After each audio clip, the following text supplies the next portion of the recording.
first part, and also the first part, we can also save some time. I was asked to describe all the different types of caches that can still be published. I think we probably all have a pretty good idea, so I'll go through those pretty quickly.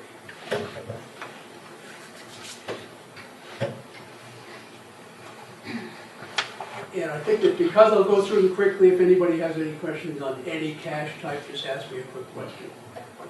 Okay, first one we must all know what a traditional cache is, because that's the original kind of geocache, and that's probably the vast majority of what we have out in the field.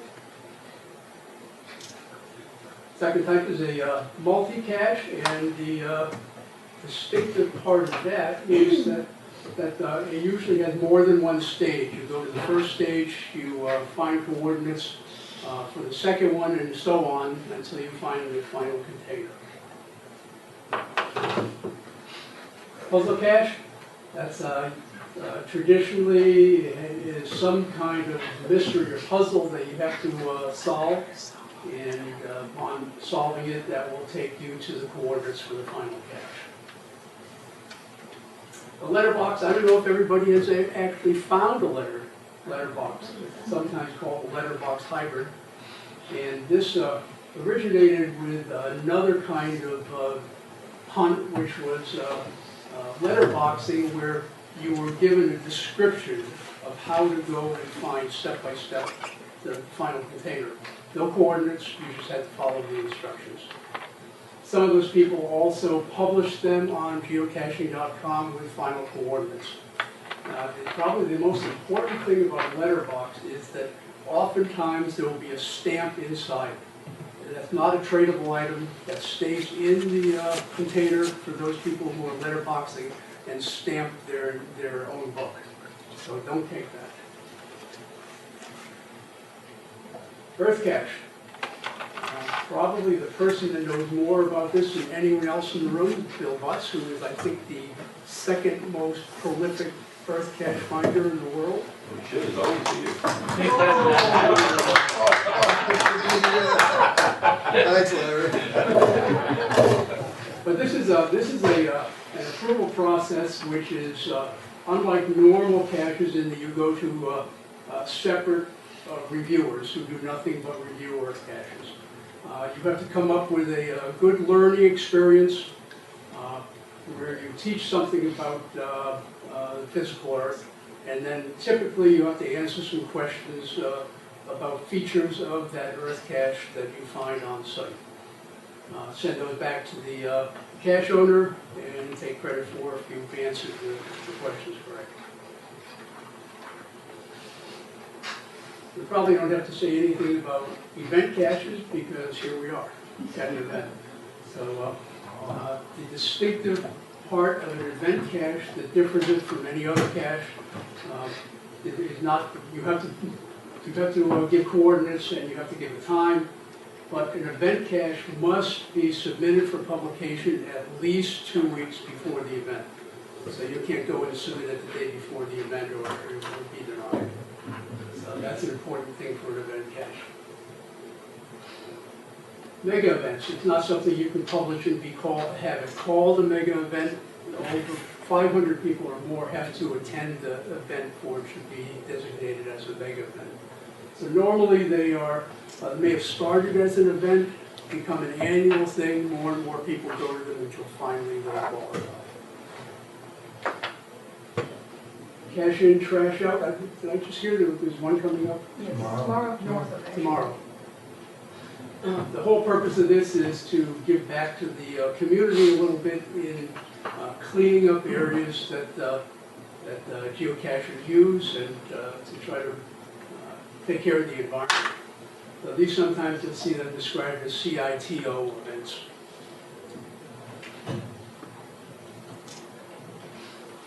Where I go, I'm not even going to try to describe this because it's the developing of a cartridge that takes you through an adventure where you go step by step and you look for things, you answer questions that are posed on the GPS, and you eventually get to a final cache container. Not every GPS supports Where I Go cartridges.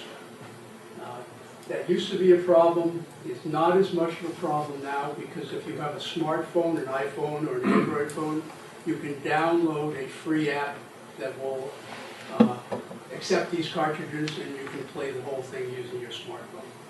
And I just did that with 4 of them that worked pretty well.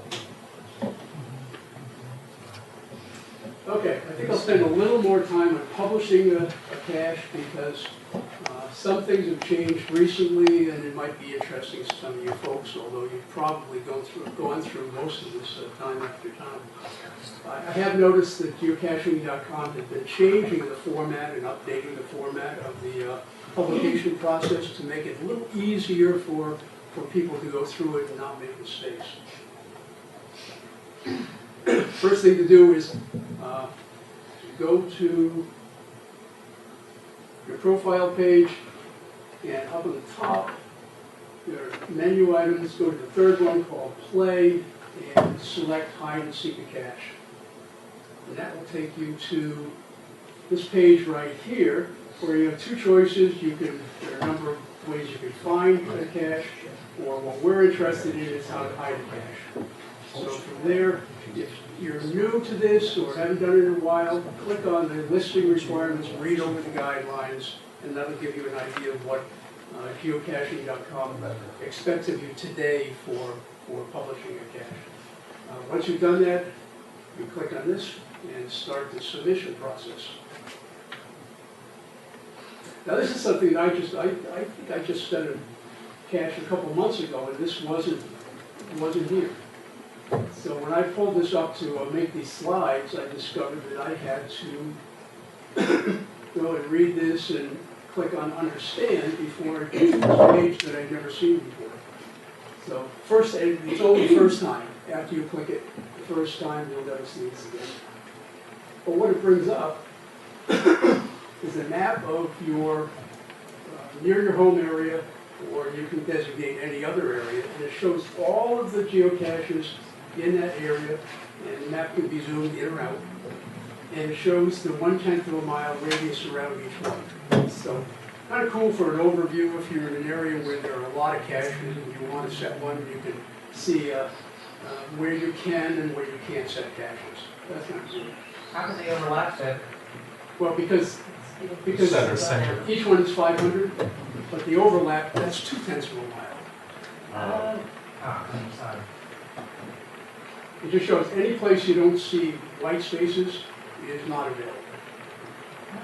So that's kind of cool. It does not substitute for loading all the caches in the area onto your GPS when you go out there to get your coordinates. Because when you go to set the cache, you're going to be in the location you want to set it.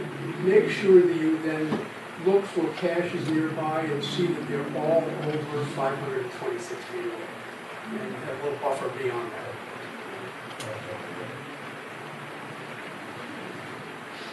Okay, next thing is begin the cache basic process. You have to, and you can see this is page after page. It made it really simple to do. This is step 1. Fill in the name of your what you're going to call the geocache. It will default to the current date. If you set it, placed it on a different date, change that, and then pick one of the types of caches that, in this case, will get your on that, and go on to the next page. And here's where this has changed a little bit, maybe not recently, but from when I first started setting caches. Take and put in your coordinates. Once you have that done, it's tempting to go and just hit continue. If you do that, hit continue, you don't go anywhere. You must confirm coordinates on the map. You have to click on that. Once you do that, it takes your coordinates, puts them on a map, and this is where you can really double check that you haven't made any kind of typos. In this case, I typed in the coordinates for the event here, and sure enough, it was exactly where it belonged. I think all of us have made the mistake that we type something in wrong, And without going, and by going to the map, it's pretty obvious. If it's not on or close to a road and you see it 2 miles into the woods, you know you're going to miss it. So once you check this out, you continue. And we go on to additional waypoints. Now this is something that is not all, in my opinion, is not always necessary. If you have an older GPS where you're only limited to a certain number of waypoints you can put in, where I used to live, I find that I could only get 80% of them as geocaches. The other 20% would be all of these additional waypoints, many of which were not really necessary.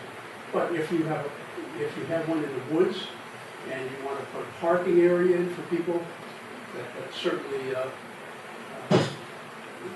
acceptable, and you may have other important waypoints that you want people going on a trail, maybe where there's a branch, things like that. So you can put in additional waypoints. Now we get into the descriptions. There are 2 parts of the description. There's a summary, and then after that there'll be the major description. Everybody does this differently. The summary is limited to 500 words, 500 characters, and so keep it simple. I usually put in something about more descriptive wording for what the cache container might be, and leave it at that. It's up to each person. Then we go on to the major cache description, and this is where you can let your inner writer loose and go on describing the experience of the geocache. And after that, on the same page, the 3 parts of the same page, if you want to give a hint, and this we discussed before, this is the place to do it. If you want to give a hint, you click yes, and then you can write the description of the hint. It will automatically be encoded on the final cache page. And I won't go into the putting in HTML or putting in any kind of additional things that make your cache page look better. And finally, you can either designate for all members of geocaching.com or only for premium members. So we've got those 2 choices there. Not much has to be said about cache container size. You have 5 choices, or 6 choices but not chosen. And choose which one is most appropriate for your container. Now this is for experienced cachers, this is pretty obvious. You know your terrain and your difficulty ratings. So you choose which of those you want to have.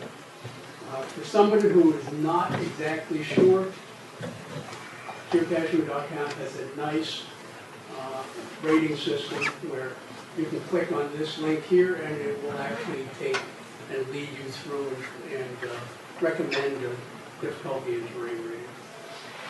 And then finally, what a lot of people don't do is take advantage of attributes. There are a lot of choices here. The icons, each are an attribute. If you put your mouse button over it, it will describe what the attribute is. And it's really handy if there are parking areas, if there are time periods when you shouldn't be doing the cache, put them all in there, and it gives other cachers an opportunity to know that they should or shouldn't go at a particular time or whatever. Okay, finally, I'm not sure what happened with Bruce, but this is where I expect you probably put a reviewer note. This is where if you want some special things, like you don't want the cache to be published until a certain time, or you have other issues, you can write the reviewer a note. The reviewer, and correct me if I'm wrong, the reviewer will see that, and I know nobody else will see that note except you and the reviewer. It will never be published. And that is the final step. Now, take some of those containers that were handed out and go set some caches. Excellent.